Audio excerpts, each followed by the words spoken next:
Hi guys, welcome back. ಈ ವಿಡಿಯೋದಲ್ಲಿ ಫ್ರಾನ್ಸಲ್ಲಿ ನಾನು ಉಳ್ಕೊಂಡಿರೋ ಸ್ಟೂಡೆಂಟ್ ರೆಸಿಡೆನ್ಸಿ ಬಗ್ಗೆ ಕಂಪ್ಲೀಟಾಗಿ ತಿಳಿಸ್ಕೊಡ್ತೀನಿ. ನಾನು ಎಷ್ಟು ಪೇ ಮಾಡ್ತಾಯಿದ್ದೀನಿ ಮತ್ತು ಆ ಪೇ ಮಾಡ್ತಾ ಇರೋ ಮನೆಗೆ ಇದು ವರ್ತಾ ಇಲ್ವಾ, ಮತ್ತು ಏನೇನೆಲ್ಲ ಫೆಸಿಲಿಟೀಸ್ ಇರುತ್ತೆ, ಏನೆಲ್ಲ ನೀವು ತಗೊಂಡು ಬರಬೇಕು ಮತ್ತು ಏನೆಲ್ಲ ಇನ್ಕ್ಲೂಡ್ ಇದರಲ್ಲಿ ಇರಲ್ಲ ಅಂತ ಕಂಪ್ಲೀಟಾಗಿ ತಿಳಿಸ್ಕೊಡ್ತೀನಿ. ಸೊ ಇಲ್ಲಿ ನೋಡ್ತಾ ಇದ್ದೀರಲ್ಲ ಹಿಂದೆ, ಇದೇ ನಾನು ಉಳ್ಕೊಂಡಿರೋ ಸ್ಟೂಡೆಂಟ್ ರೆಸಿಡೆನ್ಸಿ. ಸೊ ಬನ್ನಿ ಒಳಗಡೆ ಹೋಗೋಣ.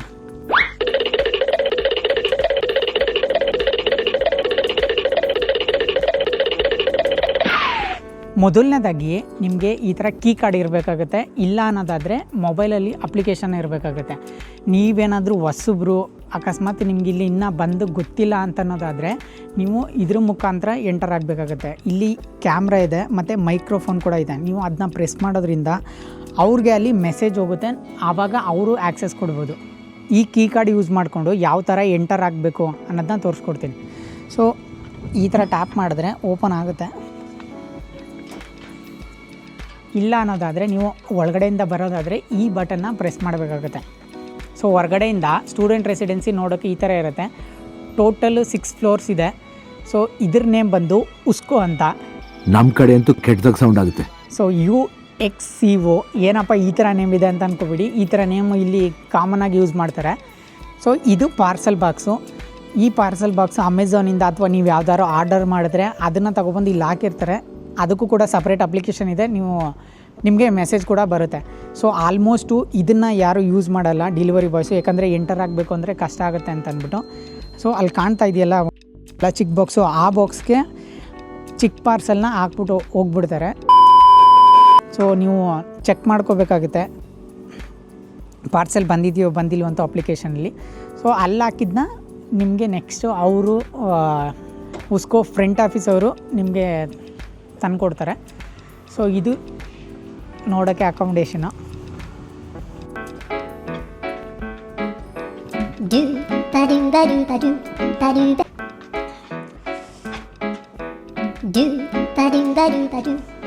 ಸೊ ನಾನು ಆವಾಗಲೇ ಹೇಳಿದ್ನಲ್ಲ, ಒಂದು ಕೀ ಕಾರ್ಡಿಂದ ಆ್ಯಕ್ಸೆಸ್ ತಗೋಬೋದು, ಇನ್ನೊಂದು ಮೊಬೈಲ್ ಅಪ್ಲಿಕೇಶನ್ ಮುಖಾಂತರ. ಆ ಮೊಬೈಲ್ ಅಪ್ಲಿಕೇಶನ್ ಮುಖಾಂತರ ಹೆಂಗೆ ಆ್ಯಕ್ಸೆಸ್ ಮಾಡೋದು ಅನ್ನೋದನ್ನ ತೋರಿಸ್ಕೊಡ್ತೀನಿ ಬನ್ನಿ. ಇದೊಂಥರ ಟೆಕ್ನಾಲಜಿ ಚೆನ್ನಾಗಿದೆ. ಮೊಬೈಲಲ್ಲಿ ನೀವು ಜಸ್ಟ್ ಆ್ಯಪ್ನ ಡೌನ್ಲೋಡ್ ಮಾಡಿಕೊಂಡು ಅವ್ರು ಕೊಟ್ಟಿರೋ ನಂಬರಲ್ಲಿ ರಿಜಿಸ್ಟರ್ ಆಗಿದ್ದರೆ ಜಸ್ಟ್ ಇನ್ ಡಯಲ್ ಅಂತ. ಸೊ ಜಸ್ಟ್ ನೀವು ಈ ಕೀನ ಪ್ರೆಸ್ ಮಾಡಿದ್ರೆ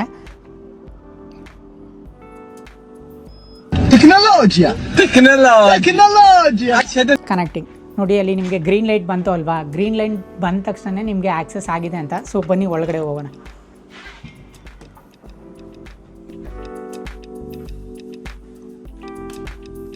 ಇದು ನಮ್ಮ ಕಾಮನ್ ಏರಿಯಾ, ಅಂದರೆ ಇದನ್ನು ಎಲ್ಲರೂ ಯೂಸ್ ಮಾಡ್ಬೋದು. ಈ ಕಡೆ ಲೆಫ್ಟಲ್ಲಿ ಏನು ನೋಡ್ತಾ ಇದ್ದೀರಾ, ಇದು ಲೆಟರ್ ಬಾಕ್ಸು. ಹೊರಗಡೆ ಏನು ತೋರಿಸ್ಕೊಟ್ಟೆ ಅದು ಬಂದ ಪಾರ್ಸಲ್ ಬಾಕ್ಸು. ಇಲ್ಲೇನು ನೋಡ್ತಾ ಇದ್ದೀರಾ, ಇದು ಮೇಲ್ ಬಾಕ್ಸು, ಅಂದರೆ ಲೆಟರ್ಸ್ ಮಾತ್ರ ಹಾಕ್ತಾರೆ. ಸೊ ಇಲ್ಲಿ ಎಷ್ಟು ರೂಮ್ಸ್ ಇದೆ, ಎಲ್ಲ ರೂಮ್ಸ್ಗಳಿಗೂ ನಂಬರ್ ಇದೆ. ಸೊ ನಿಮ್ಮ ಫ್ಲ್ಯಾಟಲ್ಲಿ ಎಷ್ಟು ಜನ ಇರ್ತಾರೆ ಅಷ್ಟು ಜನಕ್ಕೂ ಅದು ಒಂದು ಬಾಕ್ಸಲ್ಲೇ ಕೊಡ್ತಾರೆ. ಸೊ ಅಲ್ಲಿ ನಿಮಗೆ ಒಂದು ಬಾಕ್ಸ್ ಇರುತ್ತೆ. ಆ ಒಂದು ಬಾಕ್ಸಲ್ಲಿ ನೀವು ನಿಮ್ಗೆ ಯಾವುದೇ ರೀತಿ ಲೆಟ್ರ್ ಬಂದ್ರೂ ಅವ್ರಿಗೆ ಬಂದಿರುತ್ತೆ. ಸೊ ಅವರು ಅದರೊಳಗಡೆಗೆ ಹಾಕ್ತಾರೆ, ನಿಮಗೆ ನಂಬರ್ ಕೊಟ್ಟಿರ್ತಾರೆ. ನೀವು ಎಂಟರ್ ಮಾಡಿ ಯೂಸ್ ಮಾಡ್ಕೋಬೋದು.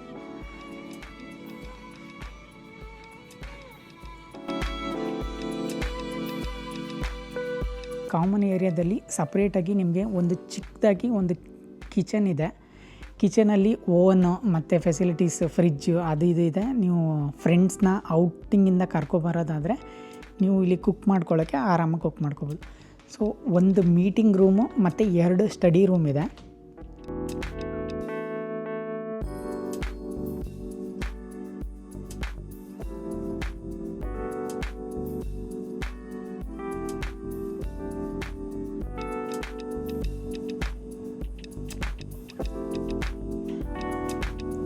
ಇಲ್ಲೊಂದು 3ರಿಂದ 4 ಜನ ಕೂತ್ಕೊಂಡು ಓದ್ಕೋಬೋದು.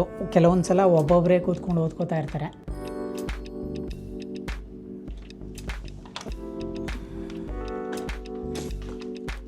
ಬೇಕು ಅಂತ ಬಂದದಲ್ಲ, ದಾರಿ ತಪ್ಪಿ ಬಂದದ್ದು.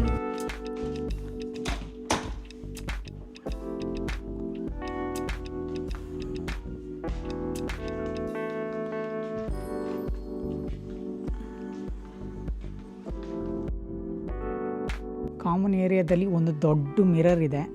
ನೀವು ಯಾರಾದರೂ ರೆಡಿ ಆಗಿಬಿಟ್ಟು ಬಂದರೆ ಆಚೆಗೆ ಹೋಗೋಕ್ಕಿಂತ ಮುಂಚೆ ಬೇಕಾದರೆ ಚೆಕ್ಔಟ್ ಮಾಡ್ಕೋಬೋದು. ಡೈಲಿ ಕ್ಲೀನ್ ಮಾಡ್ತಾರೆ. ಈ ಕಡೆಯಿಂದ ನೋಡೋಕ್ಕೆ ಈ ಥರ ಇದೆ.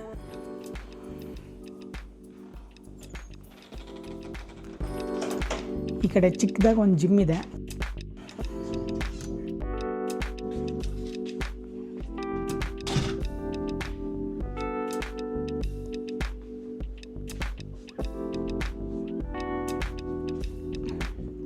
ಇಲ್ಲೇ ಜಿಮ್ ಇತ್ತಲ್ಲ, ನೀನು ಯಾಕೆ ಹೊರಗಡೆ ಹೋಗಿ ಸೇರ್ಕೊಂಡು ಅಂತ ಕೇಳಬೇಡಿ. ಯಾಕಂದರೆ ಇಲ್ಲಿ ಯಾವುದೇ ರೀತಿ ಡಂಬಲ್ಸ್ ಯಾವುದೂ ಇಲ್ಲ. ಜಸ್ಟ್ ಕಾರ್ಡಿಯೋ ವರ್ಕೌಟು ಮತ್ತು ಒಂದು ಮಲ್ಟಿ ಮಷಿನ್ ಇದೆ. ಅದೊಂದರಲ್ಲಿ ಬಾಡಿನ ಬಿಲ್ಡ್ ಮಾಡೋಕ್ಕಾಗಲ್ಲ. ಅದಕ್ಕೋಸ್ಕರ ನಾನು ಹೋಗಿ ಜಿಮ್ಗೆ ಸೇರಿಕೊಂಡಿದ್ದು. ಸೊ ಈ ಜಿಮ್ಮಲ್ಲೂ ಕೂಡ ನಿಮಗೆ ಮಿರರ್ ಇದೆ, ಬೇಕು ಅಂದರೆ ನೋಡ್ಕೊಬೋದು.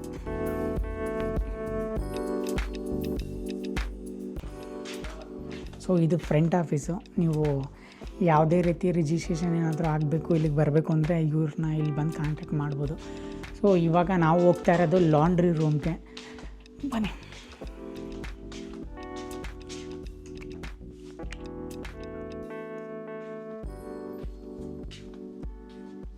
ಇಲ್ಲಿ ಈ ಲಾಂಡ್ರಿ ರೂಮ್ ಏನು ನೋಡ್ತಾ ಇದ್ದೀರಾ, ಇದನ್ನು ಒಂದು ಮಷಿನ್ನ ಯೂಸ್ ಮಾಡೋಕ್ಕೆ €5 ಪೇ ಮಾಡಬೇಕು. 4.5 €5 ಅರೌಂಡು ನಮ್ಮ ಇಂಡಿಯನ್ ಕರೆನ್ಸಿಲಿ ₹500 ಆಗುತ್ತೆ.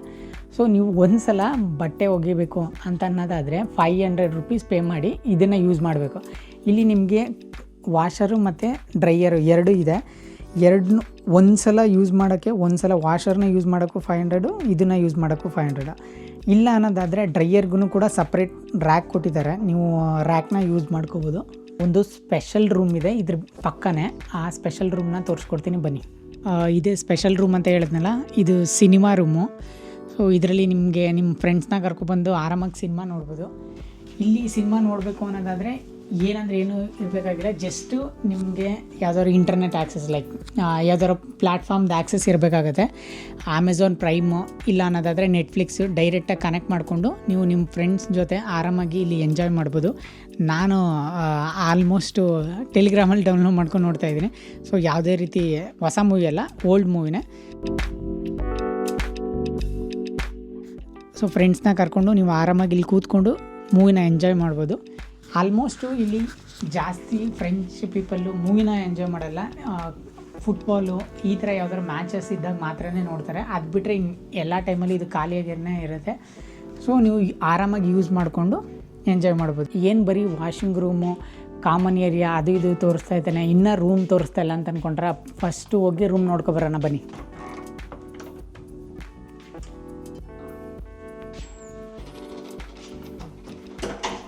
ನನ್ನ ರೂಮ್ ಬಂದು ಗ್ರೌಂಡ್ ಫ್ಲೋರ್ಲೇ ಇರೋದು. ಇದೇ ನನ್ನ ರೂಮು. ರೂಮ್ಗೆ ಹೋಗ್ಬೇಕು ಅಂದ್ರೂ ನಿಮಗೆ ಈ ಥರ ಆ್ಯಕ್ಸಸ್ ಕಾರ್ಡ್ ಇರುತ್ತೆ. ಇದೊಂದೇ ನನ್ನ ರೂಮಾ? ಖಂಡಿತ ಅಲ್ಲ. ಈ ಡೋರ್ ಓಪನ್ ಮಾಡಿದ ತಕ್ಷಣ ನಿಮಗೆ ಇಲ್ಲಿ ನಿಮಗೆ 4 ರೂಮ್ ಇದೆ. ಆ ಕಡೆ A, B ಮತ್ತು C, D ಅಂತ ಇಲ್ಲಿ 4 ರೂಮ್ ಇದೆ. 4 ರೂಮ್ಗೂ ಈ ಮೇಯ್ನ್ ಎಂಟ್ರೆನ್ಸು. ಇಲ್ಲಿಂದ ಬಂದಮೇಲೆ ನಿಮಗೆ ಇದೆ ಮೇಯ್ನ್ ಎಂಟ್ರೆನ್ಸು. ನಾನು ರೂಮ್ ನೋಡೋಕ್ಕಿಂತ ಮುಂಚೆ ಕಿಚನ್ ನೋಡ್ಕೊಬರೋಣ ಹೆಂಗಿದೆ ಏನು ಅಂತ, ಆಮೇಲೆ ನಾನು ರೂಮ್ ತೋರಿಸ್ಕೊಡ್ತೀನಿ.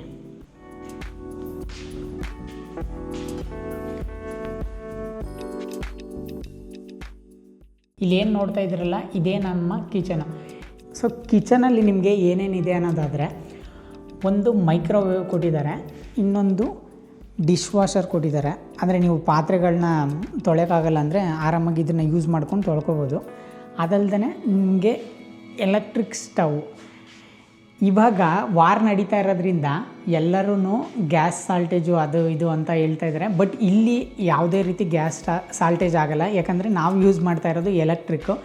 ಸೊ ನೀವು ಇಂಡಿಯಾಯಿಂದ ಬರಬೇಕಾದ್ರೆ ಇಂಡಕ್ಷನ್ ಬೇಸ್ಡ್ ಇರೋ ಪಾತ್ರೆಗಳನ್ನ ಮಾತ್ರನೇ ತಗೊಬನ್ನಿ. ನೀವೇನಾದ್ರೂ ನಾನ್ ಎಲೆಕ್ಟ್ರಿಕ್ ಲೈಕ್ ನಾರ್ಮಲ್ ಪಾತ್ರೆಗಳನ್ನ ತಗೊಬಂದು ಅದೇನಾದರೂ ಇಲ್ಲಿ ಕಂಪ್ಯಾಟಬಲ್ ಇಲ್ಲ ಅಂತ ಅನ್ನೋದಾದರೆ ತುಂಬ ಕಷ್ಟ ಆಗುತ್ತೆ. ನೀವು ಹೋಗೋ ಕಂಟ್ರಿ ಮೇಲೆ ಕೂಡ ಡಿಪೆಂಡ್ ಆಗಿರುತ್ತೆ. ಫ್ರಾನ್ಸಿಗೆ ಬರೋದಾದರೆ ನೀವು ಈ ಥರ ಇಂಡಕ್ಷನ್ ಬೇಸ್ಡ್ ನೋಡಿ, ಇದು ನನ್ನದೇ ಪ್ಯಾನು, ಇಲ್ಲೇನು ಕಾಣಿಸ್ತಾ ಇದೆಯಲ್ಲ ಇಂಡಕ್ಷನ್ ಬೇಸ್ಡ್ ಆ ಥರ ಕೇಳಿದ್ರೇ ಕೊಡ್ತಾರೆ. ಸೊ ತಗೊಬನ್ನಿ. ನೀವು ತಗೊಬಂದಿಲ್ಲ ಅಂದ್ರೂ ಏನೂ ಪರವಾಗಿಲ್ಲ. ಅವರೇ ಒಂದು ಪ್ಯಾನು, ಪಾಟು ಮತ್ತು ಗ್ಲಾಸು, ಲೋಟ ಏನಂದೆ ಇನ್ನೊಂದ್ಸಲ ಹೇಳು. ಮತ್ತು ಗ್ಲಾಸು, ಲೋಟ, ಪ್ಲೇಟ್ಸು, ಸ್ಪೂನು ಎಲ್ಲ ಕೊಟ್ಟಿರ್ತಾರೆ. ಬಟ್ ಎಲ್ಲರೂ ಯೂಸ್ ಮಾಡಿದ್ನ ನಾವು ಹಿಂಗಪ್ಪ ಯೂಸ್ ಮಾಡೋದು ಅಂತ ಏನಾದರೂ ನೀವು ಅಂದ್ಕೊಂಡ್ರೆ ತಗೊಬನ್ನಿ. But microwave ಇರೋವಂಥದ್ದನ್ನ ತಗೊಬನ್ನಿ. ಯಾಕಂದರೆ ನೀವು ಏನಾದರೂ ಪ್ಲಾಸ್ಟಿಕ್ ತಟ್ಟೆಗಳನ್ನ ಅಥವಾ ದೊಡ್ಡ ದೊಡ್ಡ ತಟ್ಟೆಗಳನ್ನ, ಸ್ಟೀಲ್ ತಟ್ಟೆಗಳನ್ನ ತಂದರೂ ಒಂದೊಂದ್ಸಲ ನೀವು ಮೈಕ್ರೋವೇವಲ್ಲಿ ಇಡೋಕ್ಕಾಗಲ್ಲ. ಸೊ ನಾನು ತಂದಿರೋ ಪ್ಲೇಟ್ ಬಂದು ಇದು ನನ್ನ ಪ್ಲೇಟು. ಬಟ್ ನಿಮಗೆ ಅದನ್ನು ಒಳಗಡೆ ಇಡೋಕ್ಕಾಗಲ್ಲ. ಇಟ್ಟರೂ ಕೂಡ ಪ್ಲಾಸ್ಟಿಕ್ ಅಲ್ವಾ, ಪ್ಲಾಸ್ಟಿಕ್ ರಿಲೀಸ್ ಆಗೋ ಚಾನ್ಸಸ್ ಇರುತ್ತೆ. ಅದಕ್ಕೋಸ್ಕರನೇ ಗ್ಲಾಸ್ ಪ್ಲೇಟು ಇಲ್ಲಾಂದರೆ ಗ್ಲಾಸ್ ಬಾಕ್ಸ್ನ ತಗೊಬನ್ನಿ. ಹಾಗೆ ನೀವು ಕಾಲೇಜ್ಗೆ ಫುಡ್ಡು ತಗೋಗೋ ಬಾಕ್ಸು ಕೂಡ ಗ್ಲಾಸ್ ಬಾಕ್ಸನ್ನೇ ತಗೊಬನ್ನಿ.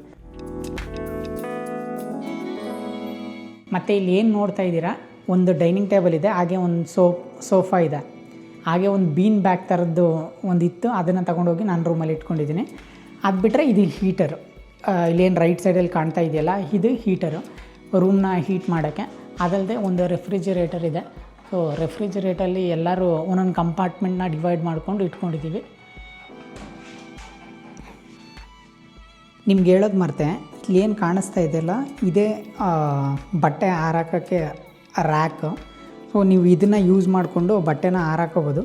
ಅದನ್ನು ಓಪನ್ ಮಾಡಿದ್ರೆ ದೊಡ್ಡದಾಗಿರುತ್ತೆ. ನನ್ನ ರೂಮ್ ಬಂದು ಸಿ.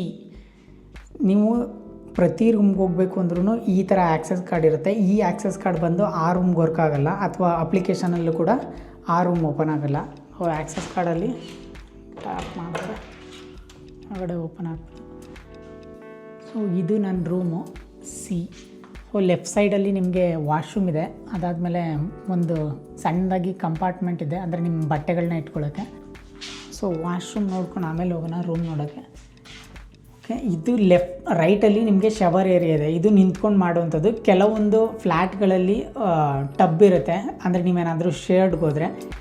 ಇಲ್ಲಿ ಸ್ಟೂಡೆಂಟ್ ರೆಸಿಡೆನ್ಸಿ ಆಗಿರೋದ್ರಿಂದ ಅವರು ಜಾಗನ ಎಷ್ಟು ಚಿಕ್ಕದು ಮಾಡ್ಬೋದು ಅಷ್ಟು ಚಿಕ್ಕದು ಮಾಡಿ ಕೊಟ್ಟಿದ್ದಾರೆ. ಬಟ್ ನಿಂತ್ಕೊಂಡು ಆರಾಮಾಗಿ ಮಾಡ್ಬೋದು. ಸೊ ಅದು ಬಿಟ್ಟರೆ ನಿಮಗೆ ಒಂದು ಮಿರರು ಮತ್ತು ಒಂದು ಸಿಂಕ್ ಇದೆ. ಮತ್ತು ಲೆಫ್ಟ್ ಸೈಡಲ್ಲಿ ಟಾಯ್ಲೆಟ್ ಇದೆ. ಟಾಯ್ಲೆಟ್ ಇಲ್ಲಿಗೆ ಬಂದು ಟಾಯ್ಲೆಟ್ ಪೇಪರ್ ಯೂಸ್ ಮಾಡ್ತಿದ್ದೀನಿ ಅಂತ ಮಾತ್ರ ಕೇಳಬೇಡಿ. ನಾನು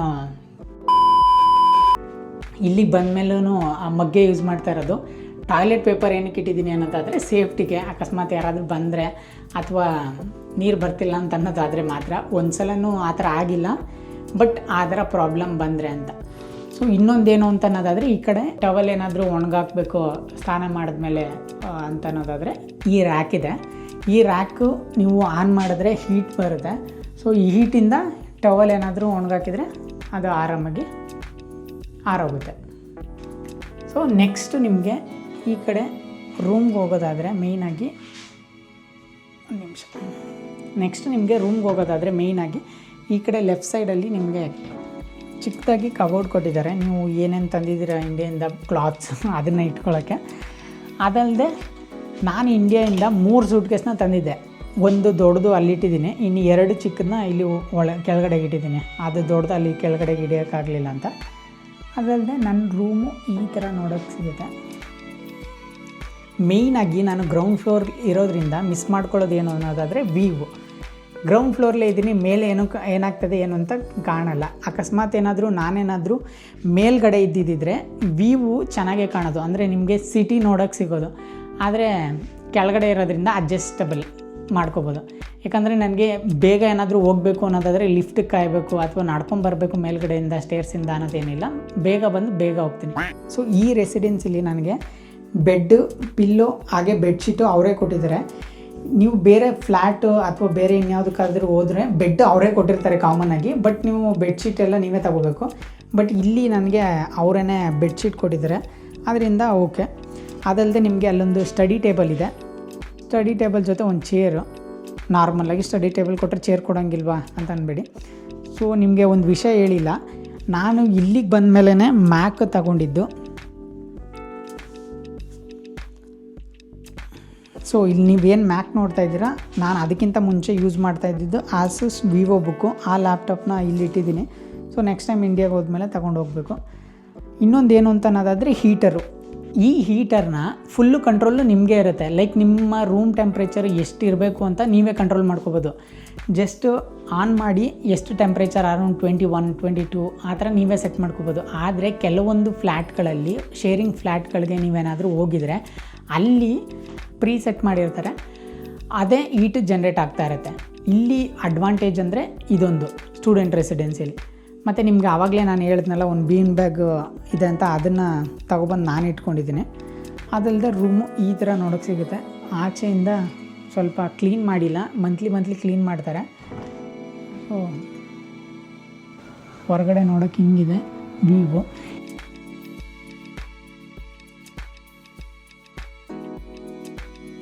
ಏನು ಬರೀ ಗ್ಲಾಸ್ ಕೊಟ್ಟಿದ್ದಾರೆ, ಅದು ಹೆಂಗಿರ್ತೀಯ ಮನಿಕೊಳ್ಳೋಕ್ಕೆಲ್ಲ ನಿದ್ದೆ ಬರುತ್ತಾ ಏನು ಅಂತ ಕೇಳಬೇಡಿ.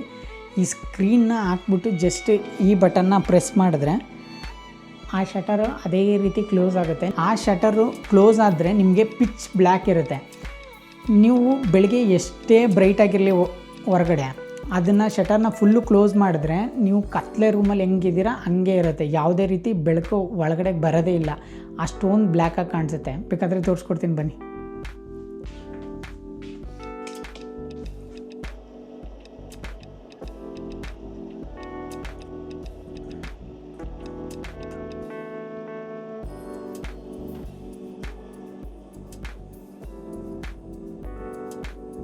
ರೂಮ್ ಡೋರ್ ಓಪನ್ ಮಾಡಿರೋದಕ್ಕೆ ಬೆಳಕು ಬರ್ತಾಯಿದೆ. ಅದು ಬಿಟ್ಟರೆ ಇನ್ನು ಪಿಚ್ ಬ್ಲ್ಯಾಕ್ ಯಾವ ಥರ ಇದೆ ಅಂತ ನೀವೇನಾದರೂ ಅಕಸ್ಮಾತ್ ಮಲ್ಕೋಬೇಕು ಅಂತ ಅನ್ನೋದಾದ್ರೂ ಫುಲ್ಲು ರೂಮ್ನ ಕ್ಲೋಸ್ ಮಾಡಿಬಿಟ್ಟು ಮಲ್ಕೊಂಡ್ರೂ ಆರಾಮಾಗಿ ನಿದ್ದೆ ಬರುತ್ತೆ.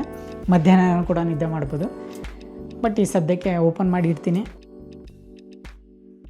ಅದು ಬಿಟ್ಟರೆ ಇಲ್ಲಿಗೆ ಬರೋದಾದರೆ ನಾನು ಒಂದೇ ಒಂದು ದೇವ್ರ ವಿಗ್ರಹ ಇಟ್ಕೊಂಡಿದ್ದೀನಿ, ಶಿವದು.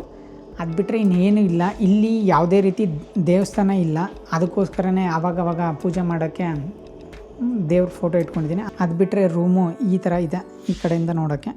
ಇವಾಗ ಇದನ್ನೆಲ್ಲ ನೋಡಿ ನಿಮಗೊಂದು ಐಡಿಯಾ ಬಂದಿರುತ್ತಲ್ವಾ, ನಾನು ಈ ಅಕಾಮಿಡೇಷನ್ಗೆ ಎಷ್ಟು ರೆಂಟು ಪೇ ಮಾಡ್ತಾಯಿದ್ದೀನಿ ಅಂತ. ಸೊ ಕಮೆಂಟಲ್ಲಿ ಒಂದು ಗೆಸ್ನ ಮಾಡಿ. ಫ್ರಾನ್ಸಲ್ಲಿ ಸ್ಟೂಡೆಂಟ್ ಅಕಾಮಿಡೇಷನ್ ರೇಂಜ್ ಬಂದು 450 ಯೂರೋಸಿಂದ 1000 ಯೂರೋಸ್ ತನಕನೂ ಇದೆ. ಅಂದರೆ 45,000 ಸ್ಟಾರ್ಟ್ ಆಗಿ 1,00,000ವರೆಗೂ ಪೇ ಮಾಡ್ತಾಯಿದ್ದಾರೆ ಸ್ಟೂಡೆಂಟ್ಸ್ ಇಲ್ಲಿ. ನಾನು ಈ ಅಕಾಮಿಡೇಷನ್ಗೆ ಕೊಡ್ತಾ ಇರೋ ಅಮೌಂಟ್ ಬಂದು 60,000. ಹೌದು, 60,000 ಪೇ ಮಾಡ್ತಾಯಿದ್ದೀನಿ. ಈ ಅಕಾಮಿಡೇಷನ್ಗೆ 60,000 ಪೇ ಮಾಡೋದು ವರ್ತಾ ಇಲ್ವಾ ಅಂತ ಅನ್ನೋದಾದರೆ ಕೆಲವೊಂದು ಸಲ ವರ್ತ್ ಅನಿಸುತ್ತೆ, ಇನ್ನೊಂದು ಸಲ ಇಲ್ಲ ಅಂತ ಅನಿಸುತ್ತೆ. ಯಾಕಂದರೆ ನಾವು 60,000 ಕೊಟ್ಟೂ ಕೂಡ ಎಕ್ಸ್ಟ್ರಾ ಲಾಂಡ್ರಿ ರೂಮ್ ಏನಿದೆ ಅದಕ್ಕೆ ನಾವು ಎಕ್ಸ್ಟ್ರಾ 5 ಯೂರೋಸು ಮಂತ್ಲಿ ಇಲ್ಲ ಅಂದ್ರೂ ಅದಕ್ಕೇ 20 to 30 ಅದಕ್ಕೇ ಹೋಗ್ಬಿಡುತ್ತೆ. ಅಂದರೆ ಅರೌಂಡ್ 3,000 ಅಷ್ಟೆಲ್ಲ ಕೊಟ್ಟು ಮತ್ತೆ ಅದಕ್ಕೂ ಎಕ್ಸ್ಟ್ರಾ ಕೊಡಬೇಕಾ ಅಂತ ಅನಿಸುತ್ತೆ. ಅದು ಬಿಟ್ಟರೆ ನನ್ನ ಫ್ರೆಂಡ್ಸ್ ಎಲ್ಲ ಇರೋದು ಅರೌಂಡ್ 450 ಯಾರ್ಯಾರು ಇದ್ದಾರೆ ಅವರೆಲ್ಲರೂ ಎಕ್ಸ್ಟ್ರಾ ಎಲೆಕ್ಟ್ರಿಕ್ ಬಿಲ್ಲು ಅದೆಲ್ಲ ಸಪ್ರೇಟಾಗಿ ಪೇ ಮಾಡ್ತಾಯಿದ್ದಾರೆ. ಇಲ್ಲಿ ನಿಮಗೆ ವೈಫೈ ಬಿಲ್ಲು ಯಾವುದೇ ಅಕಾಮಿಡೇಷನ್ ತೊಗೊಂಡ್ರೂ ವೈಫೈ ಬಿಲ್ಲು ಇನ್ಕ್ಲೂಡ್ ಆಗಿರುತ್ತೆ. ಅದಲ್ಲದೆ ಎಲೆಕ್ಟ್ರಿಕ್ ಬಿಲ್ ಮಾತ್ರ ಸಪ್ರೇಟಾಗಿ ಪೇ ಮಾಡಬೇಕಾ ಇಲ್ವೋ ಅಂತ ಅನ್ನೋದು ಡಿಸೈಡ್ ಮಾಡ್ತಾರೆ. ಅದಲ್ಲದೆ ಇನ್ನೊಂದು ಅಡ್ವಾಂಟೇಜ್ ಏನು ಅನ್ನೋದಾದರೆ ನನಗೆ ಪ್ರೈವೇಟ್ ವಾಶ್ರೂಮ್ ಇರೋದು, ಅದಲ್ಲದೆ ಆವಾಗಲೇ ಹೇಳಿದ ಥರ ಹೀಟರ್ದು ನನಗೆ ಯಾವ ರೀತಿಯ ಟೆಂಪ್ರೇಚರ್ ಬೇಕೋ ಆ ರೀತಿ ನಾನು ಸೆಟ್ ಮಾಡ್ಕೋಬೋದು. ಇದು ಇಲ್ಲಿನ ಅಡ್ವಾಂಟೇಜು. ಹಾಗೆ ನೀವೇನಾದರೂ ಫ್ರಾನ್ಸ್ಗೆ ಬರಬೇಕು, ಫ್ರಾನ್ಸಲ್ಲಿ ಸ್ಟೂಡೆಂಟ್ ಅಕಾಮಿಡೇಷನ್ನ ಹುಡುಕಬೇಕು ಅಥವಾ ಫ್ರಾನ್ಸಲ್ಲಿ ಇಷ್ಟೊಂದು ಪೇ ಮಾಡಬೇಕಾ ಅಂತನ್ನೋದಾದರೆ ಇಲ್ಲ, ಗೌರ್ಮೆಂಟ್ ಕಡೆಯಿಂದನೂ ಸಬ್ಸಿಡೈಸ್ ಮಾಡ್ತಾಯಿದ್ರು ಇಲ್ಲಿವರೆಗೂ. ಇನ್ನು ಮೇಲೆ ಮಾಡ್ತಾರೋ ಇಲ್ವೋ ಗೊತ್ತಿಲ್ಲ, ಯಾಕಂದರೆ ಅದ್ರದ್ದು ಬಿಲ್ ಪಾಸ್ ಆಗಿದೆ, ಕ್ಯಾನ್ಸಲ್ ಮಾಡ್ತಾರೆ ಅಂತ ಹೇಳ್ತಾ ಇದ್ದಾರೆ. ಬಟ್ ಅದ್ರ ಬಗ್ಗೆ ಇನ್ನೂ ಕನ್ಫರ್ಮ್ ಆಗಿ ಯಾರಿಗೂ ಗೊತ್ತಿಲ್ಲ. ನೀವೇನಾದ್ರು ಫ್ರಾನ್ಸಿಗೆ ಬರೋ ಐಡಿಯಾ ಇದೆಯಾ, ಅದ್ರ ಬಗ್ಗೆ ಕನ್ಫರ್ಮ್ ಏನಾದರೂ ಬೇಕು ಅನ್ನೋದಾದರೆ ಡೈರೆಕ್ಟಾಗಿ ಪಿಂಗ್ ಮಾಡಿ, ನಾನು ಇನ್ಫಾರ್ಮೇಷನ್ ತಿಳಿಸ್ಕೊಡ್ತೀನಿ.